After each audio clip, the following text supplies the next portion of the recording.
Hello दोस्तों, तो कैसे हैं आप सब लोग। स्वागत है आपका श्रीराम कोचिंग क्लासेस में। दोस्तों, हमने उत्सर्जन तंत्र की जो है एक क्लास कर ली थी और मानव उत्सर्जन तंत्र का जो है इंट्रोडक्शन हमको आज लेना है।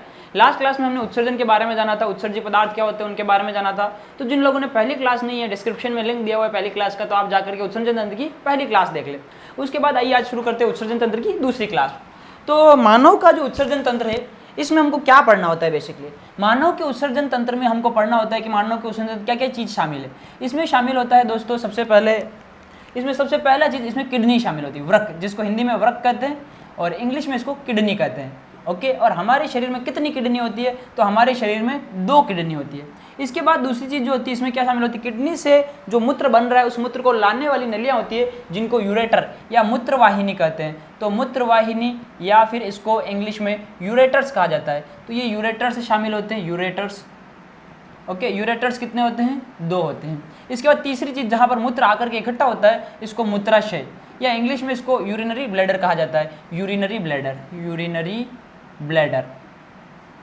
ओके, तो यूरिनरी ब्लैडर होता है और ये कितना होता है, एक ही होता है। और इसके बाद यूरिनरी ब्लैडर से जब यूरिनरी ब्लैडर में मूत्राशय में मूत्र इकट्ठा हो जाता है, तो मूत्र को बाहर निकाला जाता है। और बाहर निकालने के लिए जो मार्ग होता है, जो रास्ता होता है, उस रास्ते को कहा जाता है मूत्र मार्ग।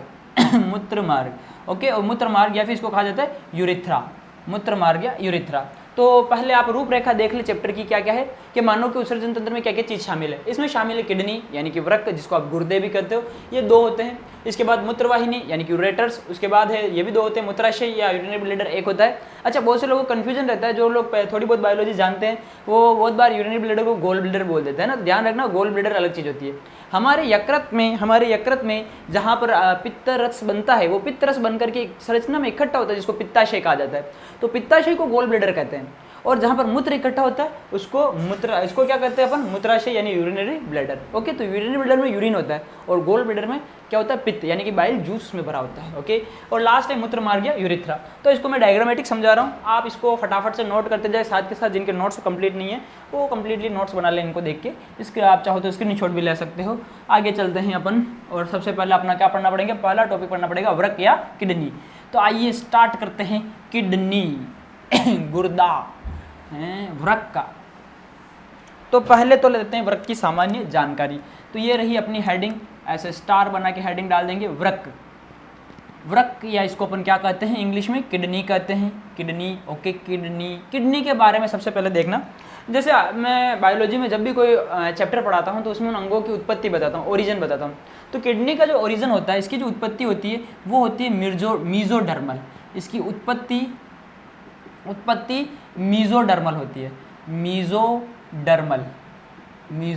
ओके, तो मीजोडर्मल, जो लोग नहीं जानते हैं कि मीजोडर्मल क्या होता है, या बायोलॉजी से वास्ता नहीं रखते हैं, या तो सीधा याद कर ले। और समझाने के लिए मैं बता देता हूँ कि जब एक भ्रूण का विकास हो रहा होता है, जब माता के गर्भ में भ्रूण का विकास होता है, तो विकास की अलग अलग अवस्थाएं होती है। पहले जो है जाइगोट बनता है, जाइगोट के बाद मोरूला, ब्लास्टुला, गैस्ट्रुला, इस तरह से अलग अलग स्टेज आती है। तो इसकी जो गैस्ट्रुला स्टेज होती है, इसमें अलग अलग लेयर्स बनती है, एक्टोडर्म, एंडोडर्म, मीजोडर्म। तो मीजोडर्म से जिन अंगों का विकास होता है, उन अंगों की उत्पत्ति को मीजोडर्मल उत्पत्ति कहा जाता है। तो भ्रूणीय अवस्था में किस चर्म से, किस लेयर से इनका विकास हुआ, उसके आधार पर अंगों का नाम दिया जाता है। तो मीजोडर्मल उत्पत्ति का मतलब ये कि ये मीजोडर्म से विकसित हुई किडनी। ओके, तो आप सीधे याद रख लेना, उत्पत्ति मीजोडर्मल होती है। दूसरी बात, किडनी का आकार कैसा होता है ना, किडनी का आकार कैसा होता है, इसकी आकृति कैसी होती है, किडनी का भार कितना होता है, इसका वजन कितना होता है। तो किडनी का भार 120 से लेकर के 170 ग्राम होता है। ओके, और ये किस आकार की होती है, इसका आकार होता है बीन शेप्ड, यानी हिंदी में इसको बोलेंगे सेम के बीज के आकार की। कैसी होती है, सेम के बीज के आकार की। ओके, आपने सेम का बीज देखा होगा, तो सेम के बीज के आकार की होती है किडनी। ओके, काजू देखा है, काजू, तो काजू जैसी दिखती है ना किडनी, बिल्कुल ऐसा सेम का बीज होता है ना, वैसी सी किडनी नजर आती है। ओके, सेम के बीज के आकार की होती है। इसके बाद इसकी अगली जानकारी अपन लेते हैं कि किडनी की लंबाई कितनी होती है। तो ये 10 से लेकर के 12 सेंटीमीटर लंबी होती है। कितनी, 10 से 12 सेंटीमीटर लंबी होती है। इनटू ये 5 से 7 सेंटीमीटर चौड़ी होती है। कितनी चौड़ी, 5 से 7 सेंटीमीटर चौड़ी होती है। उसके बाद अपन देखना चाहें कि इसकी मोटाई कितनी होती है, तो ये 2 से 3 सेंटीमीटर मोटी होती है, 2 से 3 सेंटीमीटर मोटी। ओके, तो ये किडनी की सामान्य जानकारी। ओके, किडनी को रिट्रोपेरिटोनियल ऑर्गन यानी रिट्रोपेरिटोनियल अंग कहा जाता है। तो ये एक पेरिटोनियल अंग है, रेट्रोपेरिटोनियल अंग। ओके, हमारे शरीर में बहुत से अंग रेट्रोपेरिटोनियल अंग होते हैं, तो किडनी भी क्या है, एक रेट्रोपेरिटोनियल ऑर्गन है, रेट्रोपेरिटोनियल अंग है। ओके, इसकी स्थिति कहाँ पर होती है, ये स्थिति भी इंपॉर्टेंट है। इसकी स्थिति किडनी कहाँ पर होती है, बहुत सौ को पता ही नहीं होता किडनी कहाँ पर है। किसी को पूछो किडनी कहाँ है तो बोलते यहाँ पर होती है। क्यों? अरे हमने एप्पल खरीदा था, आईफोन खरीदा था, तो देखा था कि ऑपरेशन के लिए यहाँ पर कराते हैं ऑपरेशन, तब जाके किडनी बेचते हैं वो सारा। तो देखना यहाँ पर ऑपरेशन करते हैं, इसका मतलब ये नहीं कि किडनी यहाँ पर होती है, किडनी तो इधर होती है। हमारी जो रीढ़ की हड्डी होती है ना, इस रीढ़ की हड्डी में 26 कशेरुका हैं और सबका अलग अलग नाम दिया हुआ है। जैसे गर्दन वाले हिस्से में जो होती है ना, इनको अपन सर्वाइकल कहते हैं। ओके, ग्रीवा। उसके बाद नीचे आती है थोरेसिक, 12 थोरेसिक होती है, 7 सर्वाइकल होती है। उसके बाद उसके नीचे लंबर और फिर सैक्रम, फिर सैक्रम और फिर कॉक्सिक्स वगैरह सारी आती है। तो हमारी किडनी कहाँ पर होती है, तो देखना जैसे इंसान की रीढ़ की हड्डी है, तो रीढ़ की हड्डी की इस तरह से अपन संरचना बनाए। तो ये पीछे से रीढ़ की हड्डी को आप देख रहे हो, इसमें 33 छोटी छोटी कशेरुका है। तो सबसे पहले जैसे सर्वाइकल होगी C1, C2, C3, C4, C5, C6, इस तरह सर्वाइकल गर्दन वाली हड्डियाँ पूरी हो जाएगी। फिर इसके बाद इसकी निचली चालू होगी, उसको अपन थोरेसिक कहेंगे। तो थोरेसिक वाली होगी और थोरेसिक की 12 कशेरुकाएँ शामिल होती है। तो थोरेसिक की 12वीं कशेरुका, थोरेसिक की जो 12वीं कशेरुका होगी वहाँ से देखो तो उसके बाद लंबर शुरू हो जाती है और 5 लंबर की आती है। तो ये लंबर की 5, इन 5 में आप देखो तो T12, L1, L2, L3, T12 से L3 के बीच में, यानी कि 12वीं वक्षीय कशेरुका से तीसरी लंबर कशेरुका के बीच में किडनी की पोजीशन होती है। यानी यहाँ पर रीढ़ की हड्डी के इस साइड में 12वीं वक्षीय और तीसरी लंबर के बीच में क्या पाई जाती है, हमारी किडनी पाई जाती है। ओके, अब जिन लोगों को लग रहा है कि ये कौन सी अजीब चीज़ बता दी है, कौन सी रामायण चल के बीच में समझ में नहीं आया, तो देखो एक क्लास हुई थी हमारी कंकाल तंत्र की बहुत पहले, तो आप जाके प्ले लिस्ट में कंकाल तंत्र की क्लास देखना। कंकाल तंत्र की क्लास में डिटेल समझा रखा है कि क्या होता है, ये इनको याद कैसे किया जाता है, याद रखने की ट्रिक क्या है, सर्वाइकल, थोरेसिक, लंबर वगैरह की सारी तो डिटेल से पढ़ा रखा है ना।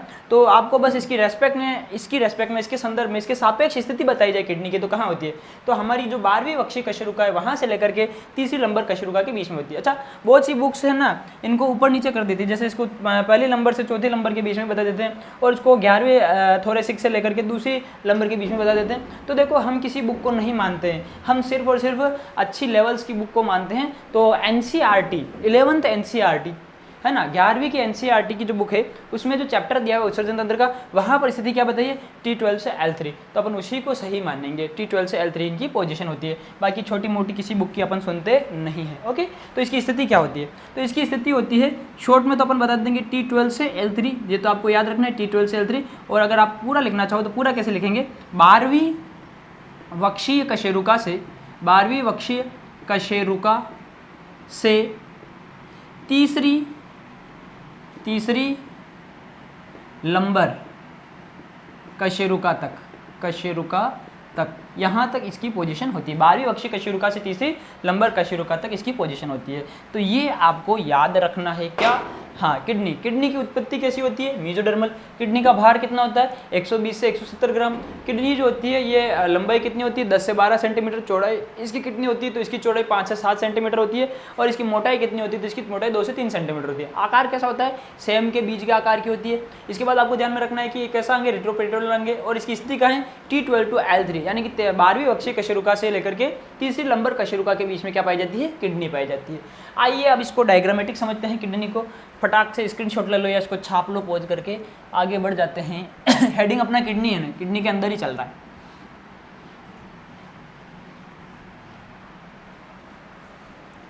हाँ जी, अब अपन किडनी का स्ट्रक्चर बनाते हैं।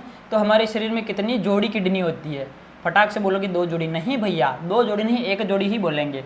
किडनी कितनी है, 2 है, तो जोड़ी कितनी बनी, 1 ही बनी।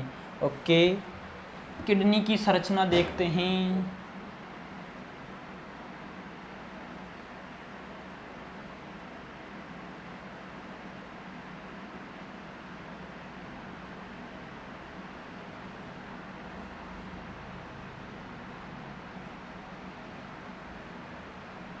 देखिए, ये है मानव की किडनी, जो कैसी दिखाई दे रही है, जो आपको बीन शेप्ड नज़र आ रही है। बीन शेप बोले तो सेम के बीज के आकार की, काजू जैसी, कैसी, काजू जैसी। ओके, ये देखो किडनी, कितनी किडनी बना ली हमने, 2 किडनी बना ली। अब समझना किडनी, ये पहली किडनी है, दूसरी किडनी।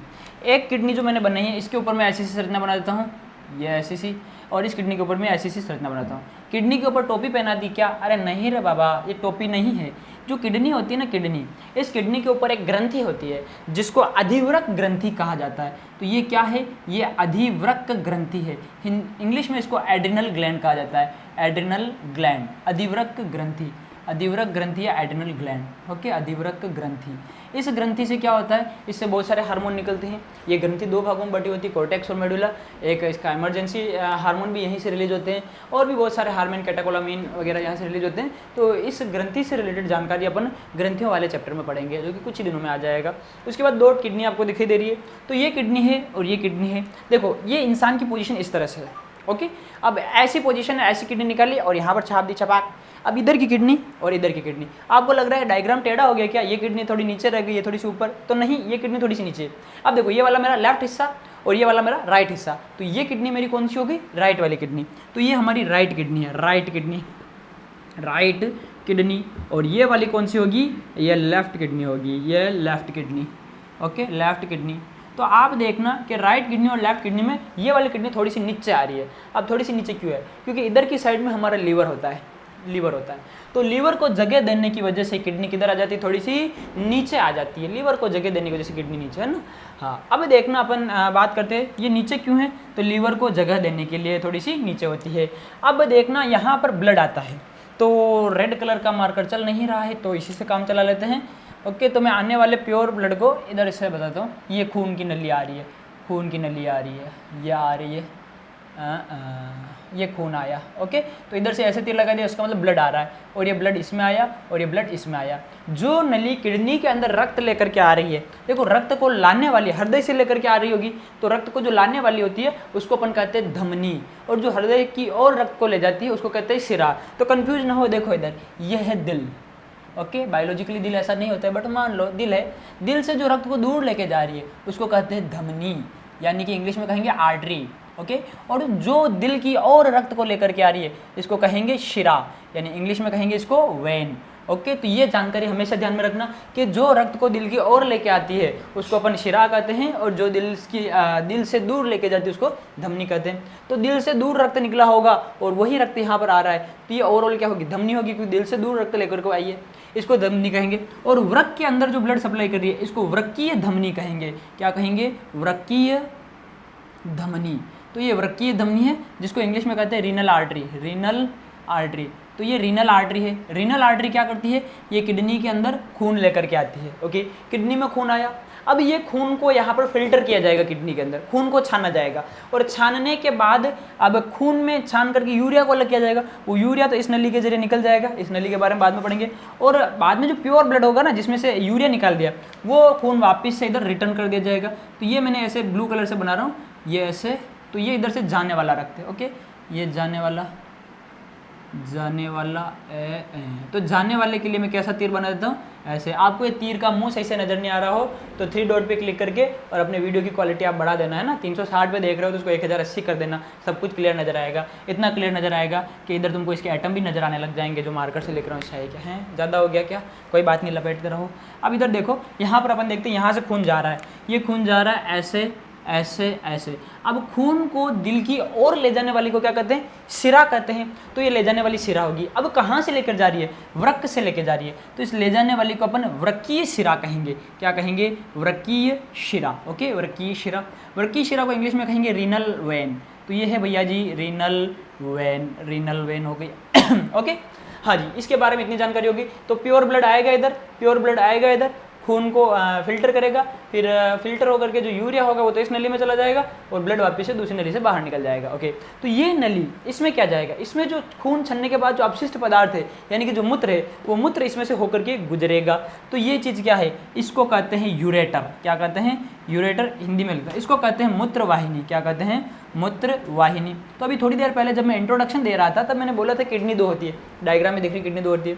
उसके बाद मैंने बोला मूत्र वाहिनियाँ भी 2 होती है। तो देखो 2 किडनी से निकलने वाली मूत्र वाहिनियाँ भी कितनी होगी? 2। तो इन मूत्र वाहिनियों में मूत्र का संवहन होता है। तो मूत्र वाहिनी, यहाँ से मूत्र बनता है, उसका मूत्र का संवहन ऐसे होता है, यहाँ तक आ जाता है। तो ये काम क्या करती है? मूत्र का संवहन, मूत्र का संवहन, मूत्र को संवहन करके यहाँ तक पहुँचा देती है इसके अंदर। अब मूत्र आकर के इधर से भी tap tap tap tap tap tap tap tap आकर के यहाँ इकट्ठा होगा। यहाँ पर क्या होता है, यहाँ पर एक थैला होता है, इस थैले के अंदर मूत्र इकट्ठा होता जाता है। इस थैले के अंदर दोस्तों मूत्र इकट्ठा होता जाता है। कर दो यहाँ पर ऐसा ऐसा ऐसा, ओके। जिसके अंदर मूत्र इकट्ठा हो रहा है इसको अपन क्या कहेंगे, तो इसको क्या कहा जाता है, इसको मूत्राशय कहा जाता है। क्या कहा जाता है, मूत्राशय। पूछा जाए मूत्राशय का काम क्या है, तो मूत्राशय का काम है मूत्र का संचय करना। तो ये क्या काम करता है, मूत्र का संचय करता है, मूत्र का संचय करता है, यूरिन को स्टोर करता है, ओके। तो जैसे जैसे खून इसमें आता जाता है, हर बार दिल धड़कता है तो दिल धड़कने से हर बार इसमें ब्लड आता है, हर बार ब्लड आता है तो हर बार फिल्टर होता है, हर बार फिल्टर होता है, फिल्टर होकर चला जाता है। तो यहाँ पर जो यूरिन होगा वो धीरे धीरे इसमें इकट्ठा होता रहेगा। अब जब ये पूरा भर जाएगा उस टाइम पे अपन को बाहर जाना पड़ेगा, ओके। इसको पूरा भरने के बाद तो मूत्राशय मूत्र का संचय करता है। संचय करने के बाद इसको इस रास्ते से बाहर निकालेगा। जिस रास्ते से बाहर निकालता है उस रास्ते को क्या कहते हैं, उस रास्ते को मूत्र मार्ग कहा जाता है। तो ये जो रास्ता है ये है मूत्र मार्ग, ओके, जिसको इंग्लिश में क्या कहेंगे, इंग्लिश में अपन यूरिथ्रा कहेंगे।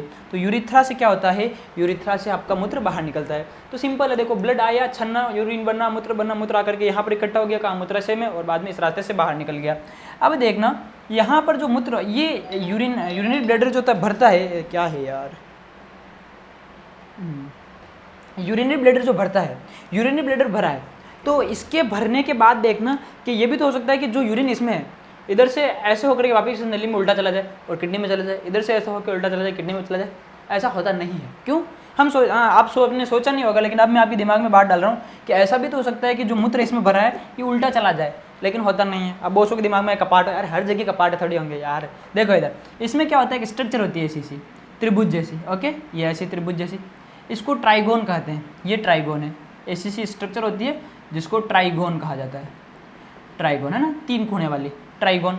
अब यहाँ पर आपको दिखाई दे रहा है कि मैंने जो ये मूत्रवाहिनी बनाई ना, ऐसा तिरछी खुल रही है, ऐसे तिरछी है, सीधी नहीं खुल रही, तिरछी। देखो इसको आप जूम करके देखोगे ऐसे नजर आएगी, ऐसे ऐसे, ओके, ऐसे तिरछी खुल रही है मूत्रवाहिनी, इधर वाली भी उधर वाली भी। अब दोनों ही तिरछी खुल रही है। तो क्या होता है कि जैसे जैसे यूरिन भरता है, ठीक है, अब यहाँ पर ज़्यादा यूरिन हो जाएगा और यूरिन उल्टा जाने की कोशिश करेगा, तो तिरछी जो होगी ना ये ऐसे चिपक जाएगी ट्राइगोन के, और बाद में यूरिन उल्टा नहीं जा पाएगा। यानी मूत्रवाहिनियाँ जो होती है ट्राइगोन के अंदर तिरछी खुलती है ताकि मूत्र का विपरीत प्रवाह ना हो। तो यहाँ पर हम लिख देते हैं मूत्रवाहिनी कैसी खुलती है, मूत्रवाहिनी तिरछी खुलती है। मूत्रवाहिनी तिरछी तिरछी तिरछी खुलती है, क्यों खुलती है, तिरछी खुलती है, क्यों खुलती है, मूत्र का, इसका कारण क्या है, मूत्र का विपरीत प्रवाह रोकना, मूत्र का विपरीत प्रवाह रोकना, ये मूत्र के विपरीत प्रवाह को रोक देती है, ओके, मूत्र का विपरीत प्रवाह रोकना। हाँ जी, ये हो गई इसके बारे में जानकारी। हाँ, मूत्राशय में एक अनैच्छिक पेशी पाई जाती है जिस पेशी को अपन डिट्रूसर पेशी कहते हैं। तो यहाँ पर मेरे, तो यहाँ पर एक अनैच्छिक पेशी होती है, इस पेशी को क्या कहते हैं, डिट्रूसर पेशी, डिट्रूसर पेशी। तो ये क्या है, ये एक अनैच्छिक पेशी है। तो कभी नाम आ जाए डिट्रूसर पेशी कैसी होती है, ऐच्छिक अनैच्छिक, तो अनैच्छिक होती है, कहाँ पर होती है, मूत्राशय में। तो ये अनैच्छिक पेशी है, अनैच्छिक, जिसके ऊपर अपनी इच्छा नहीं चलती उसको अनैच्छिक पेशी कहते हैं, ओके। तो ओवरऑल खून छनेगा, सब कुछ होगा, और खून छनेगा और मूत्र बनेगा, मूत्र बन करके मूत्राशय में इकट्ठा हो जाएगा। जब मूत्राशय में मूत्र इकट्ठा हो जाएगा तो इस रास्ते से बाहर निकल जाएगा, जिस रास्ते से बाहर निकलता है इसको मूत्र मार्ग कहते हैं। तो फिर अब ये सवाल पैदा होता है कि तो हर बार ही खून आएगा, तब हर बार ही कुछ न कुछ तो छन के बाहर निकलता होगा, तो रास्ता तो खुल रहा है, तो हर बार ही कुछ न कुछ निकलने लग जाएगा कि बाहर। नहीं, घबराने की जरूरत नहीं है। यहाँ पर जब भरेगा तभी चीज़ें बाहर निकलेगी, पहले से बाहर नहीं निकलेगी। क्यों, क्योंकि यहाँ पर कपाट लगा होता है, इस तरह से 2 कपाट होते हैं, 2 स्फिंक्टर होते हैं। एक होता है इंटरनल स्फिंक्टर, आंतरिक अवरोधनी, अब मैं पूरा नहीं लिख रहा हूँ, शॉर्ट में आंत लिख के आप पूरा कर देना, आंतरिक अवरोधनी। आंतरिक अवरोधनी जो होती है यह अनैच्छिक होती है, जैसे ही ये भर जाता है, अवरोधनी पूरा लिखो क्या, अवरोधनी, आंतरिक अवरोधनी जो होती है ये अनैच्छिक होती है। जैसे ही इसमें यूरिन आता है, ये इसमें मतलब प्रेशर होता है, उस प्रेशर की वजह से खुल जाती है, लेकिन घबराने की ज़रूरत नहीं है, क्योंकि बाहर की तरफ एक और अवरोधनी लगी होती है जिसको बाह्य अवरोधनी या एक्सटर्नल स्फिंक्टर कहा जाता है, बाह्य अवरोधनी। तो जो बाह्य अवरोधनी होती है ये ऐच्छिक होती है, इसको अपन अपनी इच्छा से खोल और बंद कर सकते हैं। बच्चों में बहुत बार क्या होता है, ये बाह्य अवरोधनी जो है इसका डेवलपमेंट अच्छे से नहीं होता है, इसका डेवलपमेंट चल रहा होता है बच्चों में, जब इसका डेवलपमेंट सही से नहीं होता है तो बच्चे क्या कर देते हैं, जैसे ही ये मूत्राशय भरेगा और बिस्तर के अंदर ही खैर चलो आपको पता ही है सारा, इस बीमारी को अपन इन्यूरिया कहते हैं ना, बेड में सुसु कर देते हैं बच्चे, वो बीमारी है कि। तो ये किडनी की मोटी मोटी जानकारी है। किडनी का एक डायग्राम आपके सामने है, चाहो तो अच्छे से देख लो, चाहे तो स्क्रीनशॉट ले लो, चाहे तो फोटो खींच लो, जो करना हो कर लो, फोटो ले ले भैया फोटो। ये होगी किडनी की जानकारी, ओके। तो किडनी से बनने वाले सारे क्वेश्चन आपके सामने किडनी में किडनी जो है ये कितनी होती है, 2 होती है। ओके, किडनी से निकलने वाली नली का क्या नाम होता है, मूत्रवाहिनी। कितनी होती है, 2। ये इकट्ठी होकर के यूरिन को कहाँ पर डालती है, मूत्र को, मूत्राशय में। मूत्राशय कितना होता है, 2 नहीं भैया, 1 ही होता है, 2 आदमियों में 2 होगा। हाँ जी, इसके बाद मूत्र मार्ग यानी यूरिथ्रा भी कितना होगा, 1 होगा। तो ये किडनी की जानकारी। आगे अपन क्या पढ़ेंगे, अब अपन एक किडनी को पढ़ेंगे डिटेल से, यानी किडनी को काट के इसका पोस्टमार्टम कर देंगे, अंदर क्या क्या है सब कुछ देख लेंगे। ओके, आइए स्टार्ट करते हैं। इसके आगे का टॉपिक आगे क्या है, आगे अब किडनी को पढ़ेंगे। किडनी किडनी किडनी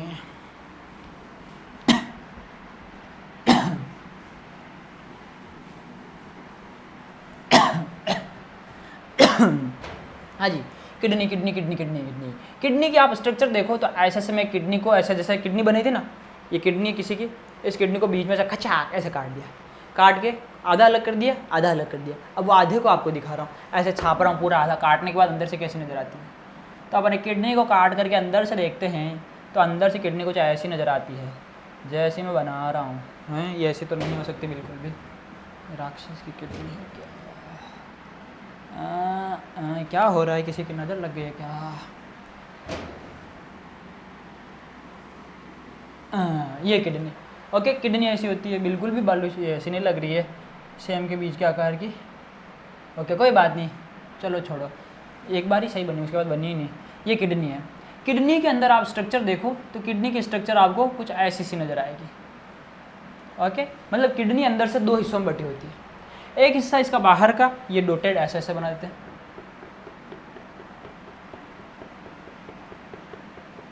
ओके, और दूसरा हिस्सा इसका अंदर वाला, ये मैं ऐसे बना लेता हूँ।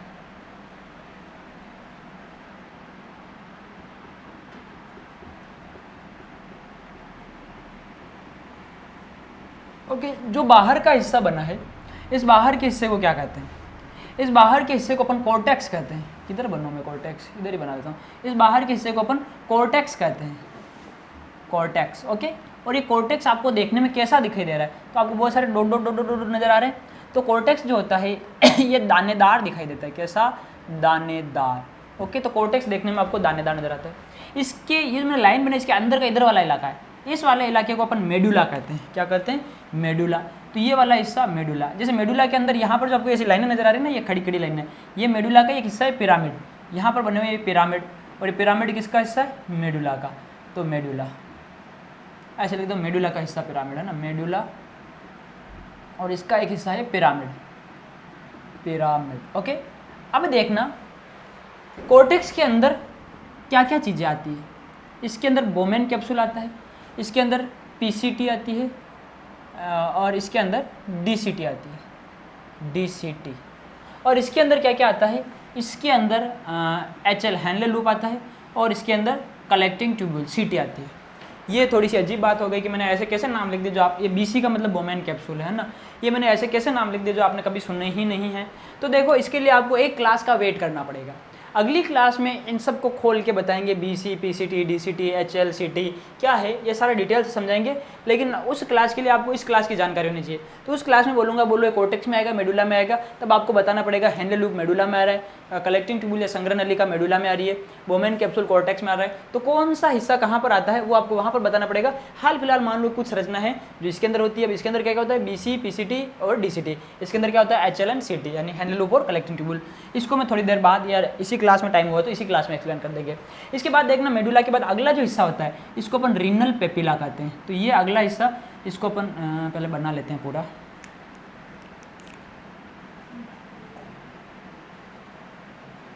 अगला जो हिस्सा होता है इसको रीनल पेपिला कहा जाता है, renal papilla, renal papilla. Okay, अब देखना जो छन्ने का काम होता है, मूत्र छन्ने का, तो मूत्र छन करके कलेक्टिंग ट्यूब्यूल में आता है, और कलेक्टिंग ट्यूब्यूल से रीनल पेपिला में आता है। रीनल पेपिला के बाद का जो अगला हिस्सा होता है, इस अगले हिस्से को माइनर कैलिक्स कहा जाता है, minor calyx, minor calyx, minor calyx. Renal papilla से मूत्र किस में आता है? माइनर कैलिक्स में। और इसका जो अगला हिस्सा होता है, इस अगले हिस्से को मेजर कैलिक्स कहा जाता है। तो मेजर कैलिक्स, मेजर कैलिक्स और मेजर कैलिक्स, तो मूत्र छन करके माइनर कैलिक्स से कहाँ पर आता है? मेजर कैलिक्स में। इसके बाद ये जो हिस्सा आपको दिखाई दे रहा है, इस हिस्से को अपन पेल्विक कहते हैं या पेल्विस कहते हैं, जो भी आप करना चाहो, पेल्विस या पेल्विक। ओके, तो मूत्र छन करके यहाँ पर आता है और पेल्विक के बाद ये जो है ये यूरेटर है, इसको कहेंगे मूत्रवाहिनी। तो यहाँ से किस में आएगा, मूत्रवाहिनी में आएगा, मूत्रवाहिनी में आएगा। ये मूत्र के आने का रास्ता है। देखो इधर मूत्र छन रहा होगा किडनी में, छन करके सबसे पहले मूत्र कहाँ पर आता है, संग्रह नलिका में, कलेक्टिंग ट्यूब्यूल में। अब ये संग्रह नलिका क्या है, कहाँ से आई, वो सारा कल की क्लास में होगा, लेकिन ये देखो संग्रह नलिका में है। संग्रह नलिका के बाद इस हिस्से में आ रहा है, इसको अपन रीनल पेपिला कहते हैं। उसके बाद इसके अगले हिस्से में आ रहा है जिसको माइनर कैलिक्स कहते हैं। उसके बाद अगले हिस्से में आ रहा है जिसको मेजर कैलिक्स कहते हैं। उसके बाद इधर आएगा इसको रीनल पेल्विस कहेंगे और फिर इसको मूत्रवाहिनी में जाएगा, फिर जाके मूत्राशय में, मूत्राशय से फिर यूरेथ्रा, यूरेथ्रा के बाद छोड़ो, फिर अभी यहाँ पर कॉन्सेंट्रेट करो कॉर्टेक्स। किडनी के कितने हिस्से होते हैं, 2, मेडुला और कॉर्टेक्स। ओके, अब अपन देखते हैं जो मेडुला है, मेडुला है, मेडुला के अंदर ये पिरामिड, ये वाला हिस्सा, जैसे पिरामिड पिरामिड पिरामिड, बहुत सारे पिरामिड है। तो बहुत बार क्वेश्चन आ जाता है पिरामिड जो है वो किसका हिस्सा होता है। तो देखो मैंने क्वेश्चन डायग्राम ही ऐसे सेट किया क्वेश्चन का आंसर मिल जाए। पिरामिड को मैंने कहाँ पर लिखा, मेडुला कॉर्टेक्स में, यानी पिरामिड किसका हिस्सा है, मेडुला का हिस्सा है, जो किसके अंदर धसा होता है, कॉर्टेक्स के अंदर धसा होता है। तो पिरामिड के बारे में बनने वाला क्वेश्चन है कि पिरामिड मेडुला का हिस्सा है जो कॉर्टेक्स के अंदर धसा हुआ है। इसी तरह से कॉर्टेक्स जो है ना, आपको ऐसे नहीं लग रहा कि हल्का सा अंदर धसा हुआ है, सबके अंदर सब।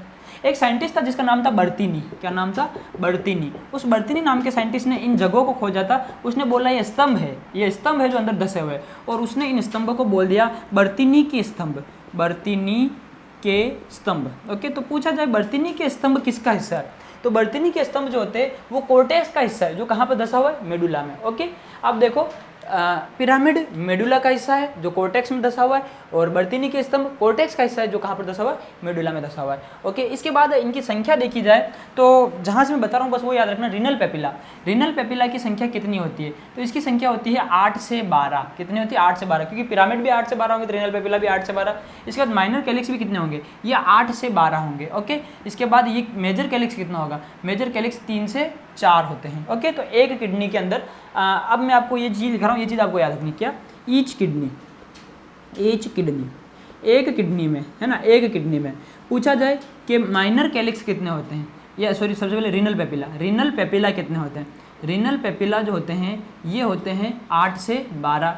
इसके बाद देखना माइनर कैलिक्स कितने होते हैं, माइनर कैलिक्स कितने होते हैं, तो माइनर कैलिक्स जो होते हैं ये भी 8 से 12 होते हैं। इसके बाद में मेजर कैलिक्स कितने होते हैं, तो मेजर कैलिक्स जो होते हैं ये 3 से कैलिक्स, ये कितने होते हैं, ये 3 से 4 होते हैं। इसके बाद जो बता रहा हूँ ध्यान से, इंपॉर्टेंट है, एक किडनी, देखो जैसे मैं बोल दूँ एक घर है, मकान है, तो मकान को बनाने वाली ईंट जो होगी, इस ईंट को अपन मकान की संरचनात्मक और क्रियात्मक इकाई कहेंगे, संरचनात्मक इकाई कहेंगे। क्यों, क्योंकि इस मकान की संरचना किससे बनी है, ईंटों से। इस तरह से किडनी के अंदर भी जो काम हो रहा है वो काम बहुत सी छोटी छोटी संरचना में होता है। उस संरचना को अपन नेफ्रॉन कहते हैं। क्या कहते हैं, नेफ्रॉन। तो किडनी में जो मैं ऐसे बना रहा हूँ ना, एक्चुअल में क्या है, नेफ्रॉन है, छोटे छोटे बना रहा हूँ ना, मैं खुल के बता नहीं रहा क्योंकि अगले क्लास में बताना है मेरे को डिटेल से। ये जो बहुत सारे बनाए ना, नेफ्रॉन है। तो एक किडनी के अंदर कितने नेफ्रॉन हो सकते हैं, ओके, तो ये आपको ध्यान रखना है। एक किडनी में 10 लाख नेफ्रॉन होते हैं। कितने, 10 लाख। अच्छा, आपको पता है 10 लाख को अपन क्या कहते हैं, 1 मिलियन। तो 10 लाख या 1 मिलियन नेफ्रॉन एक किडनी में होते हैं। ये आपको कभी भी नहीं भूलना है, हमेशा याद रखना है। एक किडनी में कितने नेफ्रॉन होते हैं, 10 लाख नेफ्रॉन होते हैं। ओके, तो 2 किडनियों में कितने हो गए, 20 लाख या फिर 2 मिलियन। अच्छा, ये जो मैंने बताया ना कलेक्टिंग ट्यूब्यूल, संग्रह नलिका, एक किडनी के अंदर कितनी संग्रह नलिका होती है, तो आपको ध्यान रखना है एक किडनी के अंदर लगभग 250 संग्रह नलिकाएं होती है। कितनी, 250। तो एक किडनी के अंदर 250 संग्रह नलिका होती है। संग्रह नलिका को कलेक्टिंग ट्यूब्यूल कहते हैं। तो मैं सीटी लिख दिया शॉर्ट में, ओके, क्योंकि मैं डिटेल्स इसको अगले डायग्राम में पढ़ाने वाला हूँ। तो देखो कितनी सारी चीज़ें हो गई है। यहाँ पर हमने पढ़ लिया कि किडनी के अंदर क्या होता है, 2 हिस्से होते हैं, कॉर्टेक्स और मेडुला। ये रहा मेडुला, अंदर वाला पूरा मेडुला, मिड वाला मेडुला, और बाहर वाला, ये बाहर वाला है ना, ये बाहर वाला कॉर्टेक्स। कॉर्टेक्स में 3 हिस्से, जो नेफ्रॉन मैंने बोला ना शब्द, उस नेफ्रॉन के 3 हिस्से कॉर्टेक्स में आते हैं, बीसी, पीसीटी और DCT. Bowman capsule, proximal convoluted tubule और डिस्टल कॉन्वोल्यूटेड ट्यूब्यूल। छोड़ो, कोई बात नहीं, होगा कुछ ना कुछ। 3 हिस्से उसके अंदर आते हैं। इसके बाद 2 हिस्से हेनले लूप के अंदर आते हैं। 2 हिस्से जो होते हैं मेडुला के अंदर आते हैं, हेनले लूप और कलेक्टिंग ट्यूब्यूल, संग्रह नलिका। इसके बाद अगला जो हिस्सा होता है इसको रीनल पेपिला कहते हैं, 8 से 12 होता है। फिर माइनर कैलिक्स, फिर मेजर कैलिक्स, फिर पेल्विस और फिर मूत्रवाहिनी। तो इधर से खून सारा छनता हुआ ऐसे इसमें आ जाता है। बर्तीनी के स्तंभ जो होते हैं वो कॉर्टेक्स का हिस्सा मेडुला में धसा हुआ है। पिरामिड जो होते हैं मेडुला का हिस्सा कॉर्टेक्स में धसा हुआ है। हर किडनी के अंदर 10 लाख नेफ्रॉन होते हैं। एक किडनी में 10 लाख नेफ्रॉन होते हैं और टोटल हमारे अंदर 250 संग्रह नलिका एक किडनी के अंदर देखने को मिलती है। ये किडनी के बारे में मोटी मोटी जानकारी है। ओके, इसके बाद अगली क्लास कंटिन्यू कर लेते हैं अपन 3, चलो ठीक है, थोड़ा सा और पढ़ ही लेते हैं कि नेक्स्ट क्लास में होगा। अब तो भैया आज की क्लास को यहीं पर विराम देते हैं। अब कल की क्लास में अपन क्या देखेंगे कि किडनी की जो संरचनात्मक क्रियात्मक इकाई नेफ्रॉन ये कैसी क्या होती है, किससे मिलकर बनी है, इसमें क्या क्या संरचनाएं शामिल होती है और कैसे मूत्र के छनने की क्रियाविधि पूर्ण होती है। तो मिलते हैं अगली क्लास में, तब तक के लिए जय हिंद और जय भारत।